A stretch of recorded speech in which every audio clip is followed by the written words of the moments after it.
शारदा ने बहू हिना की बेटी की तरह सेवा की। ये उसकी सेवा का ही फल था कि मानसिक रूप से अस्वस्थ हिना धीरे धीरे ठीक होने लगी और शारदा के करीब आने लगी।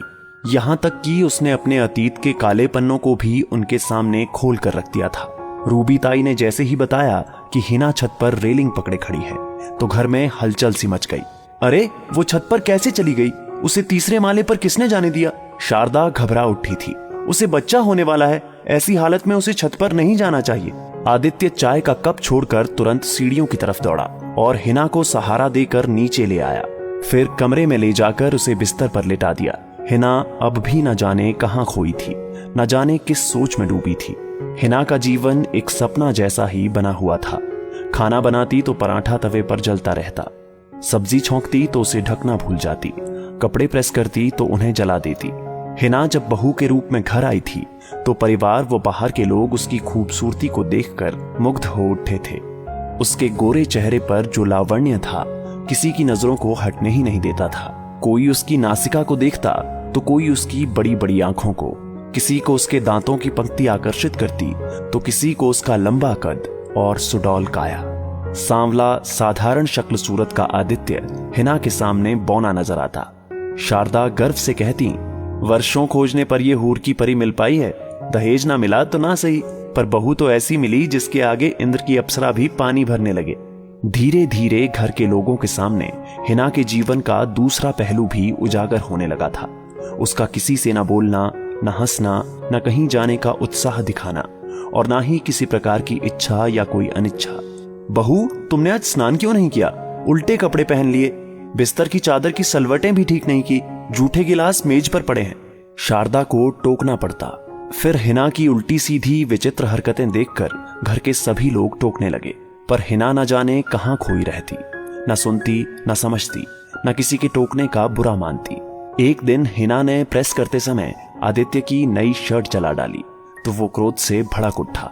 मां, ये पगली तुमने मेरे गले से बांध दी है, इसे ना कुछ समझ है ना कुछ करना आता है। उस दिन सभी ने हिना को खूब डांटा, पर वो पत्थर बनी रही। शारदा दुखी होकर बोली, हिना, तुम कुछ बोलती क्यों नहीं हो? घर का काम करना नहीं आता तो सीखने का प्रयास करो। रूबी से पूछो, मुझसे पूछो, पर जब तुम कुछ बोलोगी नहीं तो हम लोग तुम्हें कैसे समझा पाएंगे? एक दिन हिना ने अपनी साड़ी के आंचल में आग लगा ली तो घर के लोग उसके रसोई में जाने से भी डरने लगे। हिना, आग कैसे लगी थी? माँ जी, मैं आंचल से पकड़कर कढ़ाई उतार रही थी।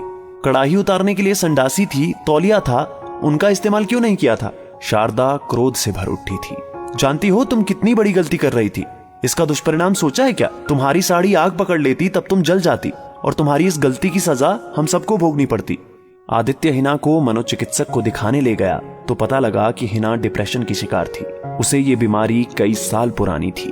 डिप्रेशन, ये क्या भला है? शारदा के गले से ये बात उतर नहीं पा रही थी कि अगर हिना मानसिक रोगी है तो उसने एमए तक की पढ़ाई कैसे कर ली, ब्यूटिशियन का कोर्स कैसे कर लिया? हो सकता है हिना पढ़ाई पूरी करने के बाद डिप्रेशन का शिकार बनी हो। आदित्य ने फोन करके अपने सास ससुर से जानकारी हासिल करनी चाहिए तो उन्होंने अनभिज्ञता जाहिर कर दी। शारदा परेशान हो उठी। लड़की वाले साफ साफ तो कुछ बताते नहीं कि उनकी बेटी को कौन सी बीमारी है, और कुछ हो जाए तो सारा दोष लड़के वालों के सिर पर मढ़कर अपने आप को साफ बचा लेते हैं। माँ, इस पागल के साथ जीवन गुजारने से तो अच्छा है कि मैं इसे तलाक दे दूं। आदित्य ने अपने मन की बात जाहिर कर दी। घर के दूसरे लोगों ने आदित्य का समर्थन किया। घर में हिना को हमेशा के लिए मायके भेजने की अभी बातें चल ही रही थीं कि एक दिन उसे जोरों की उल्टियां शुरू हो गई।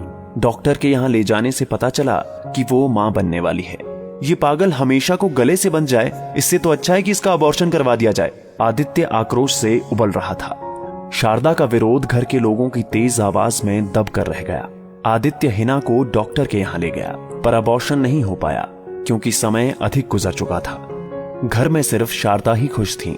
सबसे कह रही थी, बच्चा हो जाने के बाद हिना का डिप्रेशन अपने आप दूर हो जाएगा। मैं अपनी बहू को बेटी के समान प्यार दूंगी। हिना ने मेरी बेटी की कमी दूर कर दी है। बहू के रूप में मुझे बेटी मिली है। अब शारदा सभी प्रकार से हिना का ध्यान रख रही थी। हिना की सभी प्रकार की चिकित्सा भी चल रही थी, लेकिन हिना वैसी की वैसी ही थी। नींद की गोलियों के प्रभाव से वो कई घंटों तक सोई रहती, परंतु उसके क्रियाकलाप पहले जैसे ही थे। अगर बच्चे पर भी मां का असर पड़ गया तो क्या होगा? आदित्य का मन संशय से भर उठता। तू उल्टी सीधी बातें क्यों बोलता रहता है? शारदा अपने बेटे को समझाती, क्या तुझे अपने खून पर विश्वास नहीं है? क्या तेरा बेटा पागल हो सकता है? माँ, मैं कैसे भूल जाऊं कि हिना मानसिक रोगी है। बेटा, जरूर इसके दिल को कोई सदमा लगा होगा। वक्त का मरहम इसके जख्म भर देगा। देख लेना, ये बिल्कुल ठीक हो जाएगी। तो करो ना ठीक, आदित्य व्यंग्य कसता। आखिर कब तक ठीक होगी ये? कुछ मियाद भी तो होगी। तू देखता रह, एक दिन सब कुछ ठीक हो जाएगा। पहले घर में बच्चे के रूप में खुशियां तो आने दे। शारदा का विश्वास कभी कम नहीं होता था। पूरे घर में एक शारदा ही ऐसी थी जो हिना के पक्ष में थी। बाकी लोग तो हिना के नाम से ही बिदकने लगे थे। शारदा अपने हाथों से फल काट कर हिना को खिलाती, जूस पिलाती, दवाएं पिलाती, उसके पास बैठकर उसे स्नेह दिखाती। प्यार से तो पत्थर भी पिघल जाता है। फिर हिना तो ठहरी छुई मुई सी लड़की।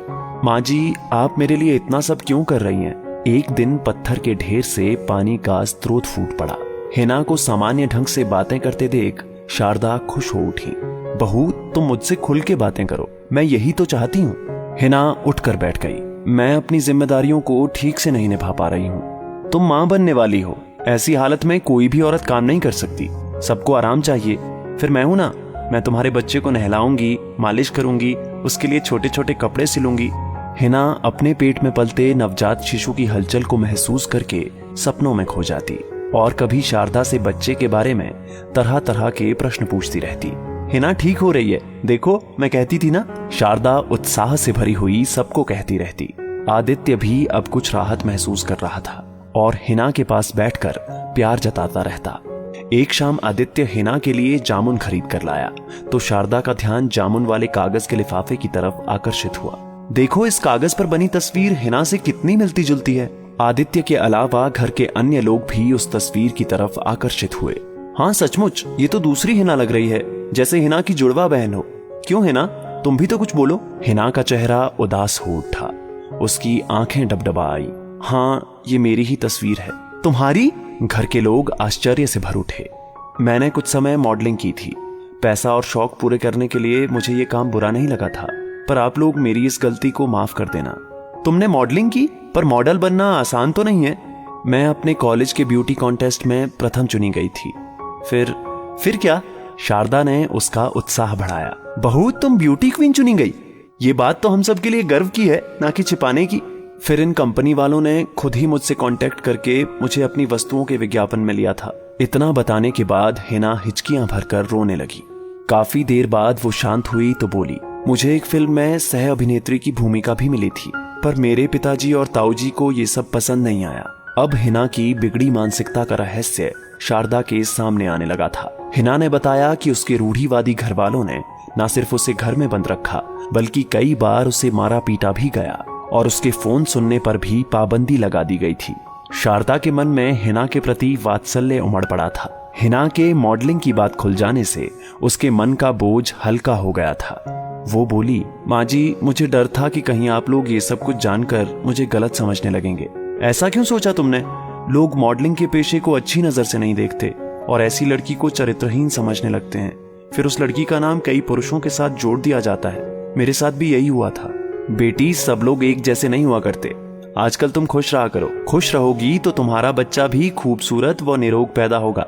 शारदा का स्नेह पाकर हिना अपने आप को धन्य समझ रही थी कि आज के समय में माँ की तरह ध्यान रखने वाली सास भी है, वरना उसने तो सास के बारे में कुछ और ही सुन रखा था। नियत समय पर हिना ने एक स्वस्थ बेटे को जन्म दिया तो घर में खुशियों की शहनाई गूंज उठी। हिना बेटे की किलकारियों में खो गई। पूरे दिन बच्चे के इतने काम थे कि उसे उसके अलावा कुछ और सोचने की फुर्सत ही नहीं थी। एक दिन शारदा की इस बात ने घर में विस्फोट जैसा वातावरण बना दिया था कि हिना धारावाहिक में काम करेगी। पारस मेरी सहेली के पति हैं और वो एक पारिवारिक धारावाहिक बना रहे हैं। उन्होंने हिना को कई बार देखा है और मेरे सामने प्रस्ताव रखा है कि आदर्श बहू की भूमिका वो हिना को देना चाहते हैं। माँ, तुम ये क्या कह रही हो? हिना को धारावाहिक में काम दिलवाओगी? वो कहावत भूल गई कि औरत को खूंटे से बांध कर रखना चाहिए। एक बार औरत के कदम घर से बाहर निकल जाएं तो घर में लौटना कठिन हो जाता है। आदित्य आक्रोश से उबल रहा था। शारदा भी गुस्से से भर उठी। क्या मैं औरत नहीं हूँ? पति के मरने के बाद मैंने घर से बाहर जाकर सैकड़ों जिम्मेदारियां पूरी की हैं। माँ बनकर तुम्हें जन्म दिया और बाप बनकर पाला है। सैकड़ों कष्ट झेले, पैसा कमाने को छोटी छोटी नौकरियां की, कठिन परिश्रम किया। तो क्या मैंने अपना घर उजाड़ लिया? पुरुष तो सभी जगहों पर होते हैं। रूबी ताई भी तो दफ्तर में नौकरी कर रही हैं। क्या उसने अपना घर उजाड़ लिया है? फिर हिना के बारे में ही ऐसा क्यों सोचा जा रहा है? अगर तुम हिना को खूंटे से ही बांधना चाहते हो तो पहले मुझे बांधो, रूबी को बांधो। हिना का दोष यही है ना कि वो सामान्य से कुछ ज्यादा ही खूबसूरत है, पर ये उसका दोष नहीं है। अरे अगर कोई खूबसूरत है तो लोगों की नजरें तो उस तरफ उठेंगी ही। शारदा के तर्कों के आगे सभी की जुबान पर ताले लग गए थे। हिना शारदा की गोद में मुंह छुपाकर रो रही थी, फिर अपने आंसुओं को पोंछ कर बोली, माँ तुम सचमुच मेरे लिए मेरा आदर्श ही नहीं बल्कि माँ भी हो। एक दिन जब हिना का धारावाहिक टेलीविजन पर प्रसारित हुआ तो उसके अभिनय की सभी लोगों ने तारीफ की और उसे बधाइयां मिलने लगी। हिना उत्तर देती, बधाई की पात्र तो मेरी सास हैं, उन्होंने ही मुझे डिप्रेशन से मुक्ति दिलाई और एक नया सम्मान से भरा जीवन दिया। शारदा सिर्फ मुस्कुरा कर रह जाती। बहू हो या बेटी, दोनों एक ही हैं, दोनों के प्रति एक ही प्रकार से फर्ज निभाना चाहिए। दोस्तों, आपकी इस वीडियो के बारे में क्या राय है नीचे कमेंट करके जरूर बताइएगा। और अगर आपको ये वीडियो पसंद आए तो इस वीडियो को लाइक करिएगा, शेयर करिएगा ज्यादा से ज्यादा लोगों तक। और ऐसे ही और भी इंस्पिरेशनल वीडियो के लिए सब्सक्राइब करें हमारे YouTube चैनल को और Facebook पर फॉलो करें हमारे पेज को। धन्यवाद।